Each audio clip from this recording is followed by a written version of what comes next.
Tourist family Sasikumar அவர்கள், சிம்ரன் அவர்கள், யோகி பாபு அவர்கள், எம்.எஸ். பாஸ்கர் அவர்கள், இளங்கோ குமரவேல் அவர்கள், ஸ்ரீஜா ரவி, அப்புறம் பகவதி, நம்ம பக்ஸ் அவர்கள், இவங்க எல்லாருமே சேர்ந்து நடித்திருக்கக்கூடிய ஒரு படம் தான். இந்த படம் எதனால ரொம்ப அழகு அப்படின்னு கேட்டீங்கன்னா, எல்லா ஆர்டிஸ்டுக்குமே வெயிட் இருக்க மாதிரி ஒரு கேரக்டர். இலங்கையிலிருந்து கடல் வழியா தப்பி வந்த ஒரு இலங்கை குடும்பம், ஸ்ரீலங்கன் ஃபேமிலி ராமேஸ்வரத்துல தன்னோட ஃப்ரெண்டை நம்பி வந்துட்டாங்க. ஃப்ரெண்டுங்கிறத விட அண்ணனை நம்பி வந்துட்டாங்க. இங்க வந்தா நம்ம எப்படியா தப்பிச்சு பொழைச்சு நம்மளோட வாழ்க்கையை மேம்படுத்திக்கலாம், ரொம்ப எக்கானமி டவுன் ஆயிடுச்சு, குழந்தைங்களுக்கு ப்ரொவைட் பண்ண முடியல அப்படின்னு நினைக்கக்கூடிய ஒரு ஃபாதர் அவர் தான் சசிகுமார் சார்.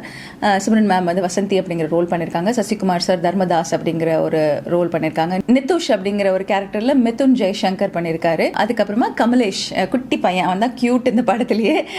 முள்ளி, அதாவது எல்லாரும் கியூட்டு, அவன் அதீத கியூட்டு, முள்ளி அப்படிங்கிற ஒரு கேரக்டர்ல பண்ணியிருக்காங்க. இந்த குடும்பம் தன்னோட பிரதர் யோகி பாபு அவர்களை நம்பி இங்க வந்து எப்படியாவது பொழைச்சிக்கலான்னு வந்து இறங்கும் போது அங்க இருக்கக்கூடிய ஒரு போலீஸ் கிட்ட மாட்டிக்கிறாங்க. ரமேஷ் திலக் தான் அந்த போலீஸா பண்ணியிருந்தாங்க.